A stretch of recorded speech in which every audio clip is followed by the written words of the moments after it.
일곱 번째 노트입니다. 일곱 번째 노트에서는 암호 프로토콜을 공격하는 방법들을 몇 가지 소개해 드리겠습니다. 살펴볼 공격들은 총 크게 6가지 정도의 공격들을 살펴보겠습니다.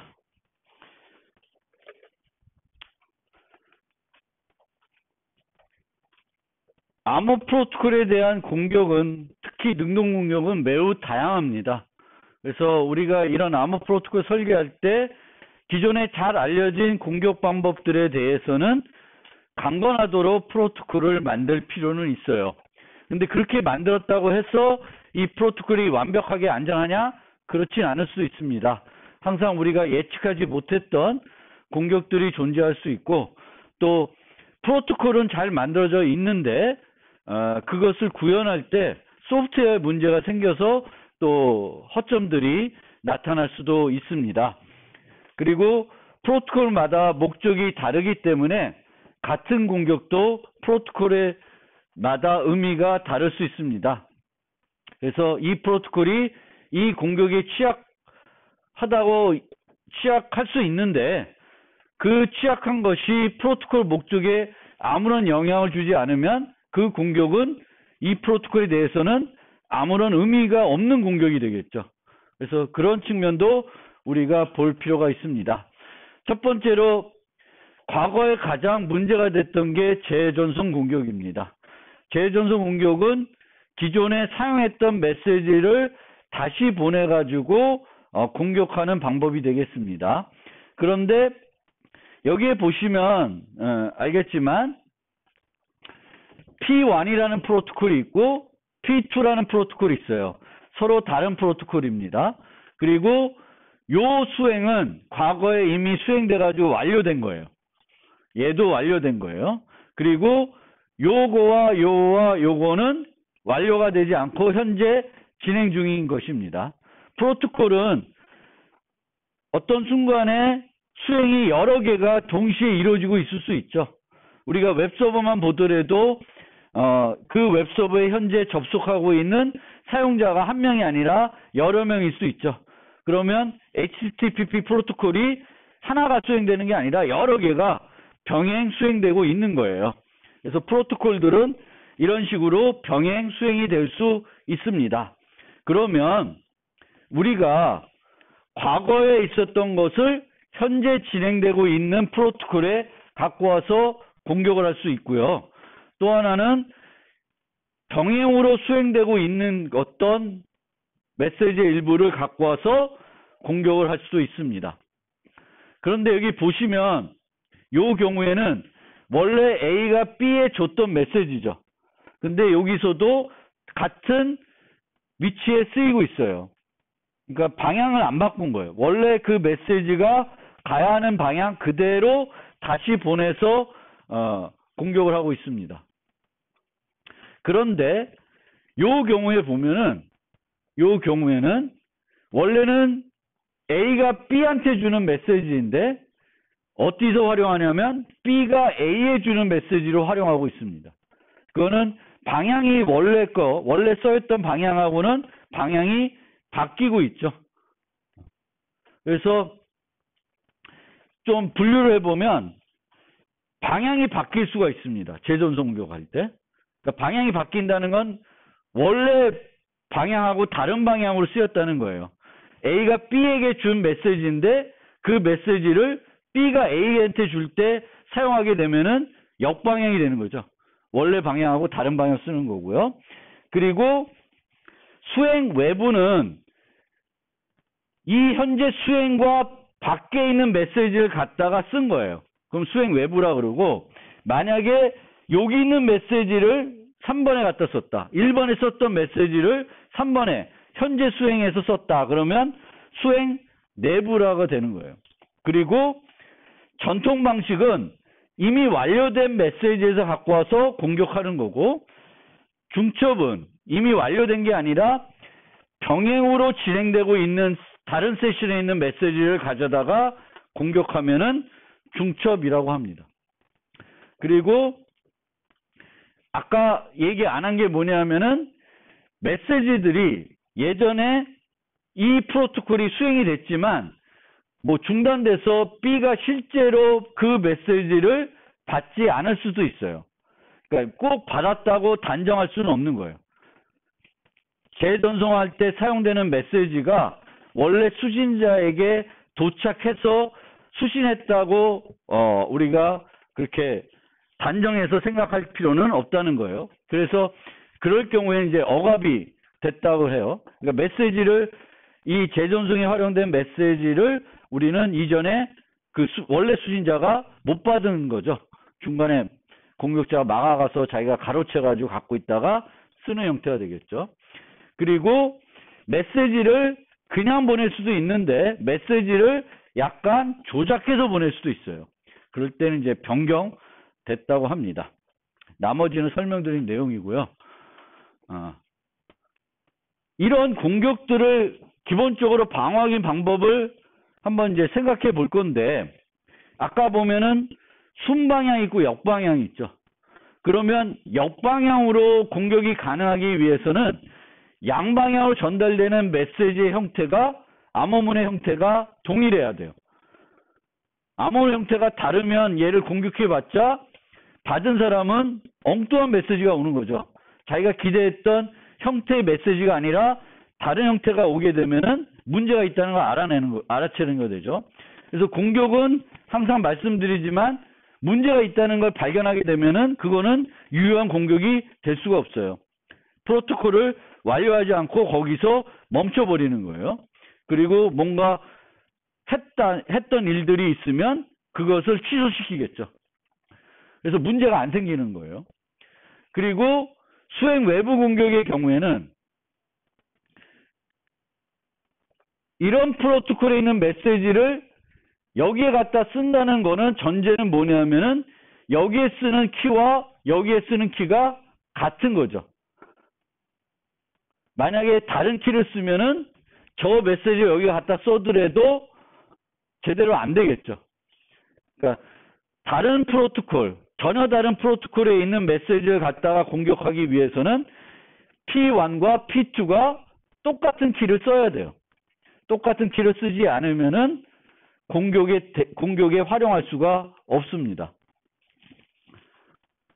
그래서 보통 재전송 공격은 최근성 보장 기법을 이용해서 방어하게 되는데 역방향 수행 내부, 수행 외부를 방어하기 위한 몇 가지 다른 수단들을 좀 살펴보면은 첫 번째 방법은 프로토콜의 각 메시지 내 암호문의 형태와 크기를 다르게 하는 거예요. 형태가 같기 때문에 활용할 수 있는 거거든요.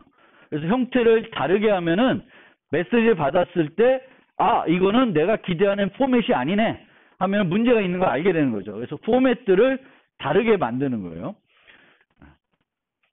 그 다음에 두 번째는 각 메시지 암호문 내에 메시지 번호, 메시지 방향, 프로토콜 수행 식별자를 포함하는 거예요. 그러니까 세션 아이디 같은 걸 포함하는 거예요. 세션 아이디를 암호문 내에 넣으면은 이 세션의 아이디와 이 세션의 아이디가 다르겠죠. 그럼 내가 기대하는 세션 아이디가 있는데 전혀 다른 세션 아이디가 오게 되면은 문제가 있는 걸 알아채는 거죠. 그래서 그런 방법이 있고, 또 하나의 방법은 각 방향마다 키를 다른 걸 쓰는 거예요. 그리고 아까처럼 최근 추세는 뭐예요? 아예 메시지마다 다른 걸 쓰죠. 메시지마다 다른 걸 쓰게 되면은 이제 공격이 안 되는 거지. 1번에 썼던 암호문에 사용됐던 키와 3번에 쓰는 암호문의 키가 달라버리면 1번에 있는 걸 갖다가 3번에 쓸 수가 없고요. A와 B와 A가 쓰는 키가 다르면은 그 역방향 공격이 안 되는 거죠. 역방향 공격이 안 됩니다. 그래서 이런 방법도 쓰는 거고, 아까 말씀드렸듯이 장기간 키는 한 곳에만 쓰면은 이런 재전송 공격에 방어할 수가 있다라는 겁니다. 예제를 하나 보겠습니다. 이런 프로토콜이 있어요. 서로 이미 KAB 똑같은 키를 확보하고 있는 상태로 가정을 합니다. 그래서 상호 인증을 하기 위해서 이런 프로토콜을 진행하고 있어요. 나 A야 하고 보내는 겁니다. 그러면 밥은 그 암호문을 KAB로 풀어서 NA를 돌려주고 똑같이 MB를 새로운 난스를 KAB로 암호해서 주게 됩니다. 그럼 얘는 MB를 또 풀어줘요. 즉 서로 상대방이 KAB를 갖고 있으니까 그 KAB로 실제 이번 메시지들을 복호해서 회신하는지 보고 얘를 인증하려고 하는 거예요. 근데 아까도 얘기했지만 지금 보면은 1번에서 사용하는 키와 2번에 사용하는 키가 같죠. KAB 같아요. 그러니까 A에서 B로 갈 때 쓰는 키와 B에서 A로 갈 때 사용한 키가 똑같아요. 그리고 요 메시지와 요 메시지가 동일해요. 동일하죠. 형태가 동일하다는 거예요. 그러면 여러 가지 공격들이 가능하다는 거예요. 그래서 한 가지 공격을 소개를 하면은 앨리스가 밥이랑 이 프로토콜을 진행하려고 합니다. 그런데 공격자가 막아요. 진행을. 막고 대신에 자기가 밥 행세를 하는 거예요. 그런데 밥 행세를 하려면은 얘는 뭐가 필요해? 원래 밥 행세를 하려면. KAB가 필요하죠. 근데 얘는 KAB는 없어요. 그래서 어떤 방법을 쓰냐면은 이 프로토콜을 하나 더 진행시킵니다. 동시에. 그러니까 A가 B랑 상호 인증하기 싶어서 프로토콜 시작했는데 제시가 나는 B인 척하고 A와 똑같은 프로토콜을 하나 더 실행시킵니다. 그러면 의미가 없는 거죠. 원래는. A가 B랑 상호 인증하려면 B는 그거 갖고 이제 서로 인증하면 되는데 얘가 다시 B에서 A한테 상호 인증 프로토콜 또 진행하는 거예요. 두 개를 동시에 할 이유는 없죠. 이런 거는 원래 소프트웨어로 막아줘야 돼요. 내가 B랑 통신하고 있는데 B가 나한테 다시 통신을 하고자 한다? 그럼 이게 뭔가 이상한 거잖아요. 근데 그게 만약 허용이 되면 어떻게 되냐면 이 메시지가 왔죠.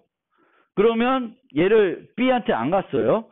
얘는 다시 프로토콜을 시작합니다. B인 척하고 보내는데 얘는 KAB가 없으니까 요 메시지를 여기다 그대로 넣는 거예요.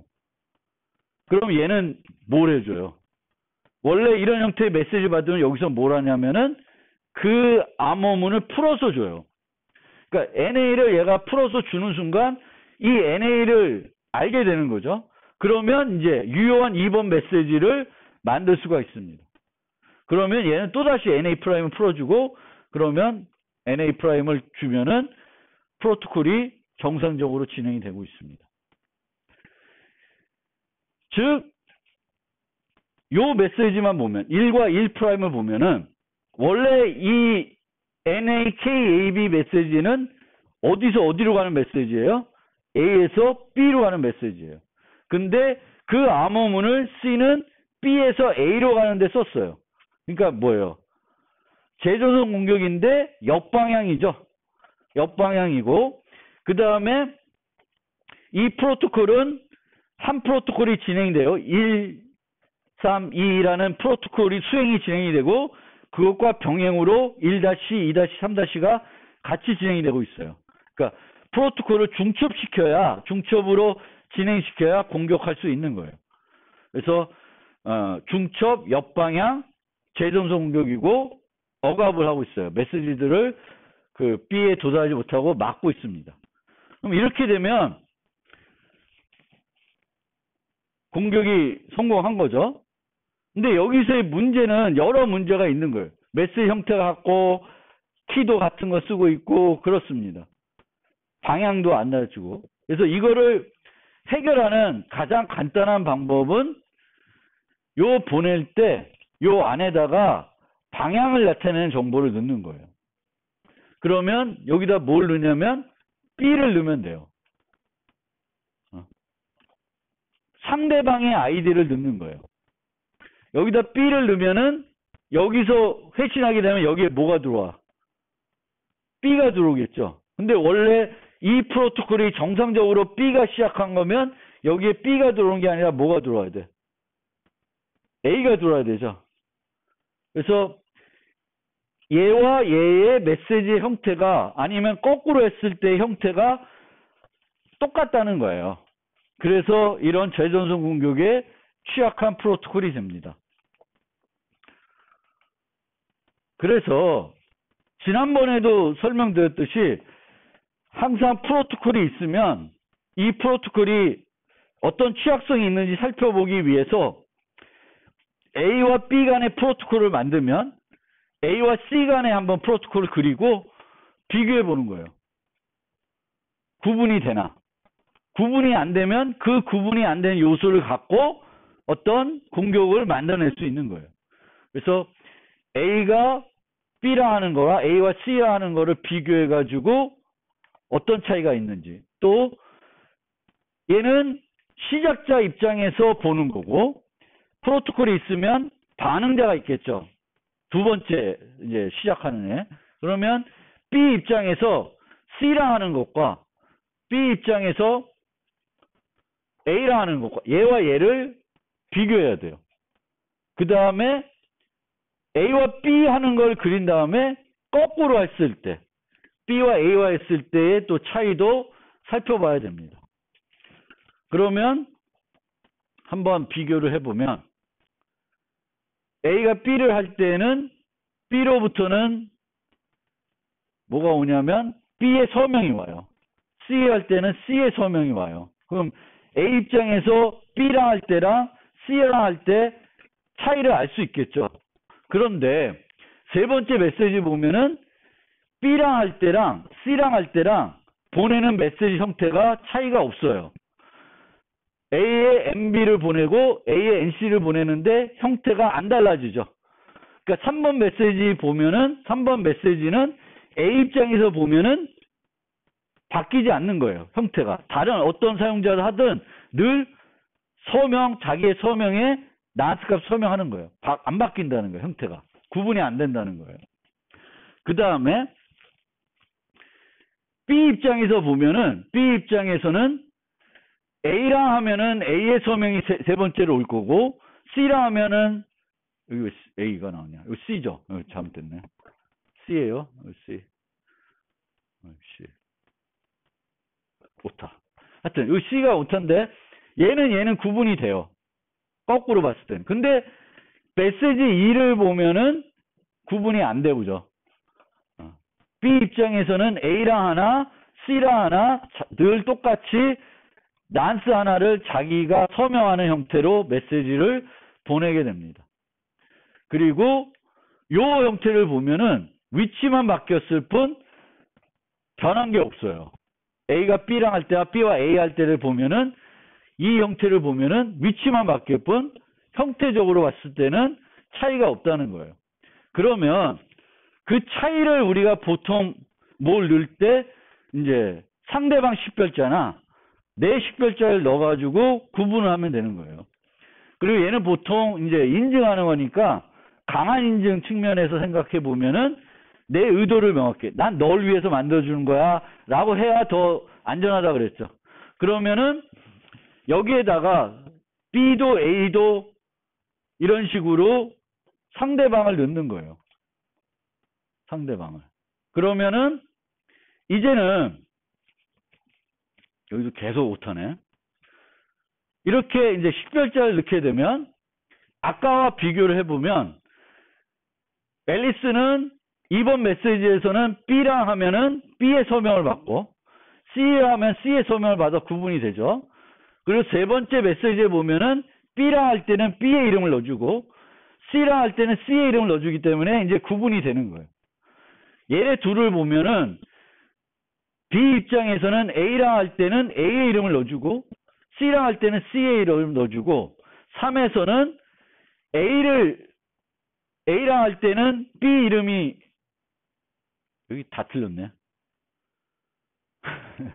여기 다 틀렸다. 여기 틀리면 여기도 C예요. 틀려요. 그래서 구분이 되는 거죠. 이게 뭐야? A. 요거 C. 이거는 이 이름 갖고 구분한 게 아니라 서명을 갖고 구분하는 겁니다. 틀린데 우선 굳혀놓고 가면은 여기가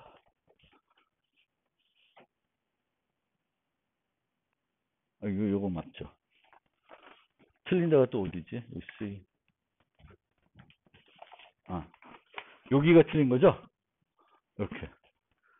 그래서 얘와 얘는 서명이 다르기 때문에 이제 구분이 되는 거예요. 그런데 얘와 얘를 보면은 여전히 방향만 바뀌었지 똑같죠. 3번 메시지가 2번 메시지 쓰인 거 2번이 3번으로 되는 거예요. 그러면은 이 문제까지 해결하려고 그러면 2번 메시지와 3번 메시지에 사용되는 형태가 어떤 형태로 우리가 만들어지냐면은 이름 난스로 했어요. 근데 우리가 프로그램을 짜면은 이 형태를 좋아해요. 왜냐하면 이 형태를 한다는 거는 구조체를 우리가 하나만 만들면 되는 거야. 구조체 해가지고 이 구조체는 첫 번째 필드가 이름, 두 번째 필드가 난스예요. 그래서 걔를 2번 메시지에도 구조체를 쓰고 3번 메시지 그 구조체를 쓰는 거예요. 근데 그렇게 하는 순간 얘네들이 같아져 버리는 대칭화되는 문제가 있어요. 그래서 어떻게 할 수 있냐면 첫 번째가 이름을 넣어야 되는데 이름만 넣으니까 두 개가 형태가 같아진 거죠. 그래서 형태를 달리하기 위해서 두 번째는 난스를 하나만 넣는 게 아니라 하나를 더 넣게 만들게 되면은 3번 메시지는 절대 2번 메시지 가서 쓸 수 없고 2번 메시지는 3번 메시지에 가서 쓰일 수가 없어요. 아니면 이렇게 넣는 거예요. 똑같이 가는데 여기 뭘 넣은 거예요? 메시지 번호를 넣은 거예요. 메시지 번호를 넣으면은 2번 메시지는 3번 메시지 가서 못 쓰이는 거죠. 여기는 어떻게 했냐? 위치를 바꿔버리는 거예요. 위치를 바꿔버려서 구분을 시키는 거예요. 그래서 이런 식으로 이런 형태 중 하나를 써야 이제 안전하게 이제 공격들에 취약하지 않게 쓸 수 있습니다.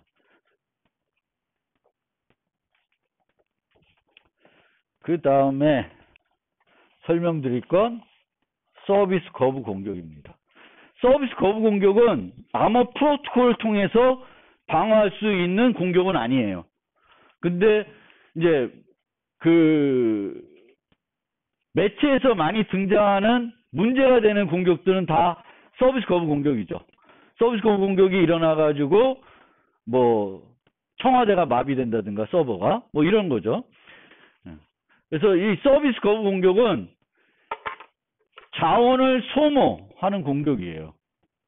서버의 자원을 소모해서 서버가 더 이상 서비스를 못하게 만드는 거죠.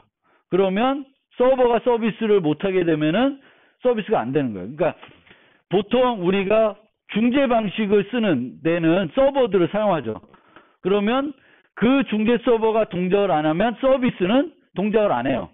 그래서 중재 서버를 공격하면 만약에 어떤 사람이 저를 공격해. 그럼 김상지만 못하는 거야. 그런데 서버를 공격하면은 모든 사용자가 다 못하는 거죠. 근데 이제 여기 보면은 자원 소모 공격, 연결 소모 공격 두 가지로 나눠놨는데 이 연결이라는 것도 큰 의미에서는 하나의 리소스로 볼 수도 있어요. 그러니까 여기 같이 생각할 수 있다는 거고요. 어쨌든 뭔가 서버가 연산을 수행한다든지 뭔가 자꾸 바쁘게 만들어가지고 정상적으로 서비스를 못하게끔 만드는 게 서비스 거부 공격이고 요즘은 이제 서비스 거부 공격을 DDoS 공격을 하죠. DDoS. 분산 서비스 공격. 그러니까 좀비 PC들을 만든 다음에 그 좀비 PC들이 공격하는 거예요. 옛날에는 내가 서버 하나 만들어서 서버에서 계속 메시지 보내서 공격하는데 그렇게 하는 게 아니라 내가 사용할 좀비들을 해킹해가지고 그 해킹된 여러 기기들이 동시에 서버에 접속을 요구해가지고 정상적인 사용자들은 서비스를 못 받게 만드는 거죠. 그런데 프로토콜에서도 조금은 우리가 서비스 거부 공격을 완화시키는데 이제 뭔가 방법들을 쓸 수가 있습니다. 그 방법 중에 하나가 뭐냐면은 상태 기반 프로토콜을 비상태 기반으로 바꾸는 거예요. 보통의 프로토콜은 어떻게 진행되냐면 이런 식으로 진행이 돼요. 이런 식으로 서버가 메시지를 받으면 그 메시지를 받아가지고 뭔가 상태 정보를 기록해 놓습니다. 얘랑 지금 어디까지 했는지를 기록해 놔요. 그리고 메시지를 보내. 그러면 또 메시지가 와. 그러면 이 메시지와 상태 1을 이용해 가지고 상태 2로 가는 거예요. 그러니까 계속 사용자마다 그 통신 세션마다 각 세션마다 서버가 어떤 상태 정보를 유지하고 있는 거예요. 얘랑 지금 어디까지 교환했지, 뭘 했지 등을 기록하고 있는 거예요. 그런데 그렇게 되면은 각 연결마다 상태 정보들을 기록해야 되죠. 각 연결마다. 지금 100개가 동시에 접속해 있으면은 그 100개에 대해서 각각의 현재 상태 정보를 가지고 있어야 돼요. 서버가. 그런데 그 상태 정보를 저장하는 공간, 확보한 공간은 무한정이지 않아요. 미리 정해놨어요. 그러면 100개를 잡아놓고 있으면 100명이 접속하면은 101번째는 거부됩니다. 그래서 그거를 막기 위해서 그 문제를 해결하기 위해서 어떻게 하냐면 서버가 상태를 저장하지 않고 상태를 클라이언트한테 보내는 거예요. 그러면 서버는 내 서버 컴퓨터에는 아무것도 저장 안 해요. 근데 이렇게 되면은 클라이언트가 뭘 해야 되냐면 상태를 받아야 되죠. 그리고 다음에 메시지 보낼 때 상태를 받았던 상태를 그대로 다시 돌려줘야 돼요. 이게 비상태 기반입니다. 실제 저 목적은 아니지만 우리가 웹에서 쓰이는 쿠키가 저런 용도예요. 그러니까 쿠키는 우리가 보관하는 거잖아요. 브라우저에서. 근데 원래는 그 정보는 누가 보관하고 있어야 되냐면 서버가 보관하고 있어야 되는 정보예요. 근데 속도를 빨리 하겠는지 서버의 공간을 절약하기 위해서 클라이언트가 저장하는 정보가 되겠습니다. 그래서 쿠키도 이런 용도와 비슷하다는 거예요. 그래서 상태를 서버가 유지하지 않게끔 비상태 기반으로 프로토콜을 바꾸게 되면은 좀 더 많은 클라이언트들을 상대할 수 있게 되는 거죠. 상태 정보를 저장하는 공간이 다 사용돼 가지고 더 이상 통신을 못하는 게 아니라 이제는 충분히 할 수 있겠죠. 그 공간을 우리 안 쓰니까. 그리고 그렇게 되면 뭘 할 수 있냐면은 이 상태 정보는 클라이언트가 필요한 정보가 아니에요. 서버가 클라이언트와 통신하기 위해서 기억해야 되는 정보들이거든요. 그러면 그 상태 정보들을 또 그 상태 정보가 누가 해코지하면은 통신이 제대로 안 되겠죠. 프로토콜 수행이. 그 상태를 이용해서 다음 상태로 진행돼야 되니까 어떻게 할 수 있냐면은 이 상태를 줄 때 상태의 맥값을 같이 줄 수 있어요. 맥값을 주게 되면은 나중에 얘를 다시 줘야 되겠고 맥값이 달라지면은 누군가 상태 정보를 수정했다, 조작했다라는 걸 알게 되겠고 프로토콜은 거기서 끝나게 됩니다. 그래서 상태 정보의 무결성을 우리가 제공할 수 있고 아니면은 이런 식으로 인증 암호화를 해가지고 상태 정보의 비밀성과 무결성을 동시에 보장해 줄 수도 있어요. 근데 이 경우에 좋은 점은 뭐냐면은 보통 대칭키를 쓰면은 공유를 해야 되잖아. 근데 얘는 공유할 필요가 없는 거예요. 이 상태 정보는 누구만 알면 되는 거야? 서버만 알면 돼. 그러니까 내가 암호화해서 주고 다시 받아서 내가 풀어보면 돼. 클라이언트가 풀어봐야 되는 정보가 아니에요. 그래서 서비스 거부 공격을 막기 위해서 한 가지 우리가 쓸 수 있는 것은 프로토콜을 상태 기반에서 비상태 기반으로 바꿀 수 있고 그 상태 정보를 클라이언트한테 보낼 때 여러 가지 필요한 보안 조치를 또 쉽게 대칭 암호화 알고리즘을 이용해서 맥을 이용해서 제공할 수 있다는 것입니다. 그 다음에 서비스 거부 공격을 막기 위한 또 다른 방법은 인증을 해가지고 클라이언트의 요청들을 인증해가지고 이런 좀비 PC에서 오는 공격들은 빨리 중단시키는 거예요. 얘가 계속 차지하고 있으면 안 되니까 얘를 보내버리고 유효한 사용자들만 서비스를 해주게끔 만드는 거예요. 그러면 서비스 거부 공격을 이제 많이 막을 수가 있겠죠. 그런데 인증을 처음부터 강하게 하게 되면은 얘가 계속 보내면은 그 애를 인증하기 위해서 뭔가 확인을 해야 되겠죠. 그 비용이 계속 들어가는 거예요. 그래서 서비스 거부 공격을 좀 완화시키려면은 1번 메시지, 3번 메시지, 5번 메시지가 그 클라이언트에서 오는 메시지라 치면은 단계를 올라갈수록 인증을 강화하는 거예요. 그러니까 인증에 사용되는 비용을 높여가는 거예요. 더 안전한 방법으로 인증하는 거예요. 약하게 했다가 좀 더 약하게 했다가 이렇게 강하게 이제 가는 거예요. 그렇게 되면은 여기서 걸러진 애들도 있고 못 걸러진 애들은 그 다음에 걸르고 그 다음에 처음부터 아주 센 걸로 하면은 그 센 거를 확인하기 위한 비용이 공격에 활용이 될 수 있어요. 계속 접속 시도하면은 뭐 RSA 복화를 계속 하고 있다. 그러면 문제가 그게 비용이라는 거예요. 불필요한 비용이 된다는 거예요. 그래서 진행하면 할수록 인증 비용을 높이는 그런 방법을 쓰고 있고 그때 이제 사용하는 기술 중에 하나가 해시 퍼즐이라는 걸 쓰기는 합니다. 그 해시 퍼즐은 이제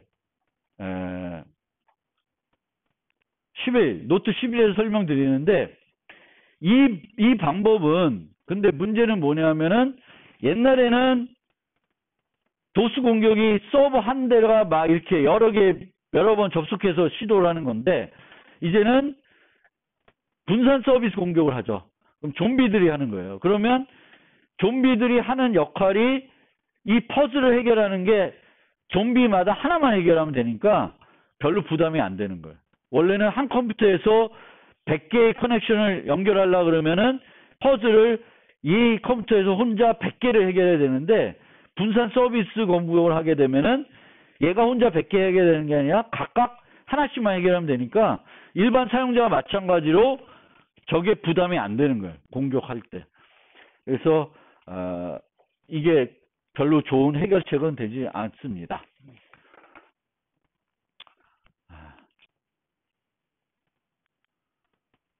여기까지만 설명을 드리고 오늘 끝마치겠습니다. 타입 공격이에요. 타입 공격이라고 얘기하니까 무슨 다시 프로그래밍 언어 얘기하는 것 같아요. 그렇죠? 타입. 근데 이 타입 공격은 뭐냐면은 원래 평문의 요소가 식별자인데 식별자가 아니라 키로 착각하게 만드는 거예요. 그러니까 원래 그 값의 용도하고는 다른 걸로 해석하게끔 만들어서 공격하는 것을 타입 공격이라고 해요. 여기에 또 아주 오래전에 87년도에 제안된 프로토콜이 있는데 여기에 보면은 n이라는 걸 써요. n. 이 n이 세션 아이디예요. 세션 아이디예요. 그럼 매번 새로운 세션 할 때마다 n 값은 바뀌는 거예요.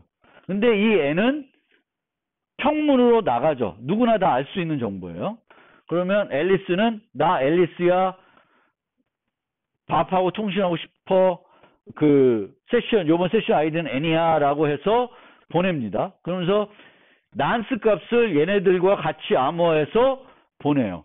그러면 B도 비슷한 걸 만들어서 서버한테 주면 서버는 세션 키를 만들어서 밥한테 주고 밥이 앨리스한테 주는 형태로 프로토콜을 진행합니다. 그러면 두 가지 먼저 좀 생각을 해봐야 되는데 원래 이 마지막 메시지가 이제 세션 키를 앨리스한테 주는 형태가 되는 거죠. 그렇죠? 그러면 이 메시지에 보면은 원래는 우리가 이 메시지 안에 들어있어야 될 요소는 메시지의 최근성을 확인할 수 있는 요소 NA가 있죠. 그 다음에 세션 키가 있죠. 그리고 원래 또 뭐가 필요해요? 이 키에 용도를 알 수 있는 정보가 들어있어야 되지. 그러니까 여기에 뭐가 들어있어야 되냐? 원래는 B가 들어있어야 돼요. B. 근데 B가 없어. B가 없으니까 문제가 있냐? 그렇지 않아요. NA는 여기서 B와 이미 바인딩 되어 있는 거예요. NA는 누구랑 쓰기 위한 거예요? B랑 쓰기 위한 거라고 여기서 미리 연결을 해놨어요.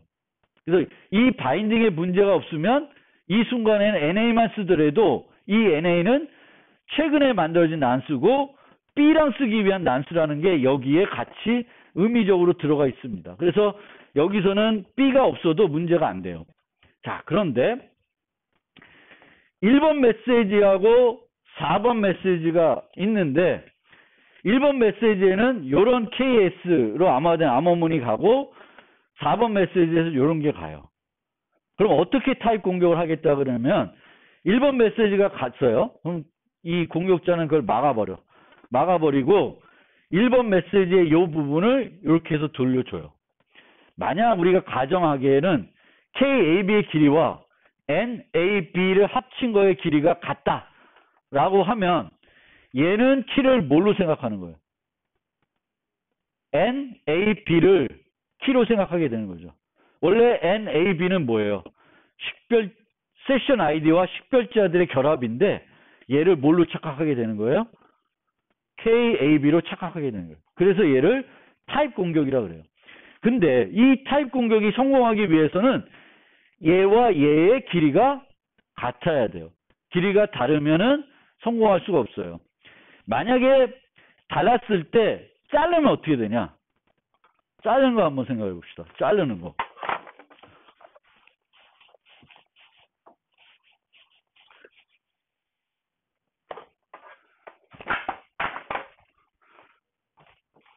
보통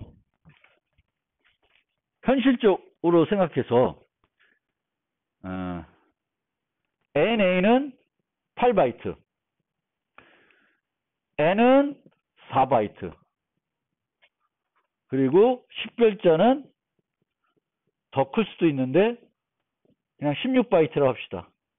캐릭터 16. 16도 작죠, 보통 아이디로. 네, 그래도 그렇게 합시다. 그리고 우리가 128비트, 16바이트 블록 암호화를 쓴다고 생각해 봅시다. 그러면 얘의 길이는 얼마예요?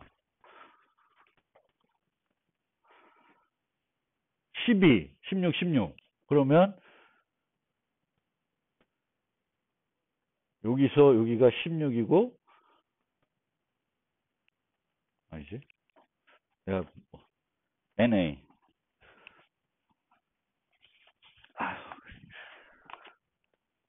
어떻게 표현해야 되냐?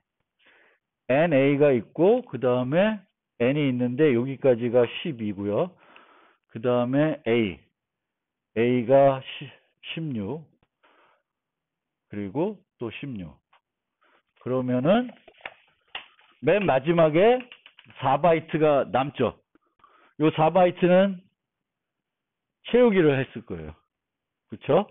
그러면 얘는 ECB 모드로 하면 C1, C2, C3 세 개의 블록으로 만들어질 거예요. 쟤를 봅시다. 그 다음에는 NA가 있고 NA가 얼마야? 8바이트라고 그랬고 KAB는 16바이트라고 하면 얘는 채우기가 얼마야? 8이 채우기 됐죠. 그쵸? 8.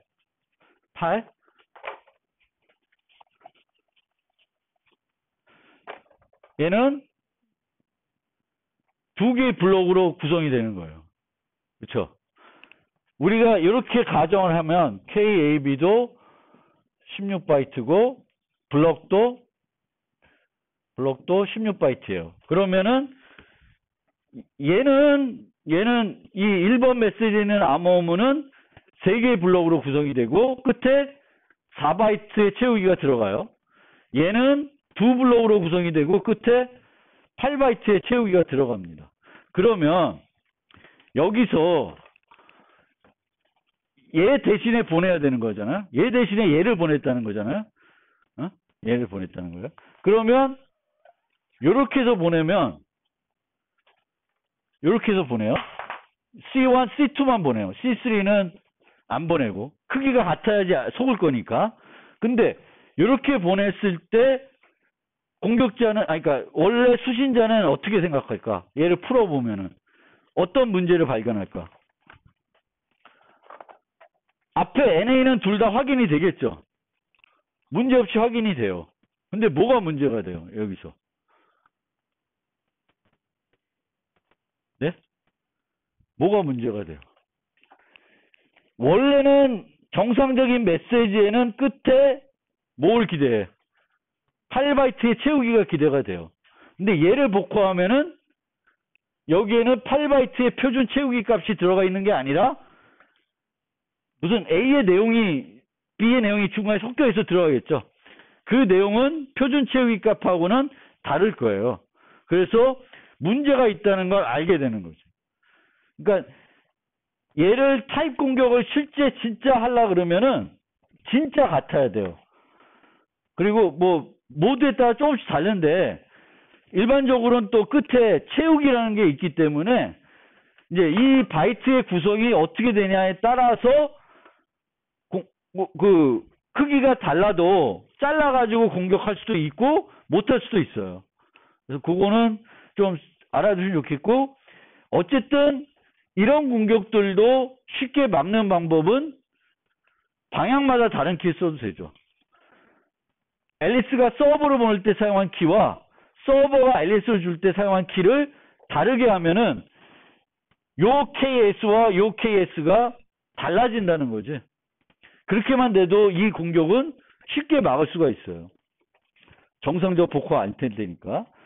근데 어쨌든 타입 공격이라는 거는 원래 메시지의 의미와 다른 의미로 해석하게끔 해가지고 공격하는 거고, 그렇게 하는 이유는 여기 있는 이 정보들은 암호화하고 있는데 NA를 빼고는 다 뭐예요? 누구나 알 수 있는 정보예요. 타입 공격을 했는데 키를 바꿔서 쓰게끔 만들었는데 나는 알 수 없어, 공격자는. 그럼 그건 별로 의미가 없죠. 근데 만약에 NAB를 키로 쓰게 하면은 나는 키 아는 거잖아요. 세션 아이디 알고 A, B 다 아니까 공격할 수 있는 겁니다. 그래서 저게 이제 타입 공격이라고 하는 거예요.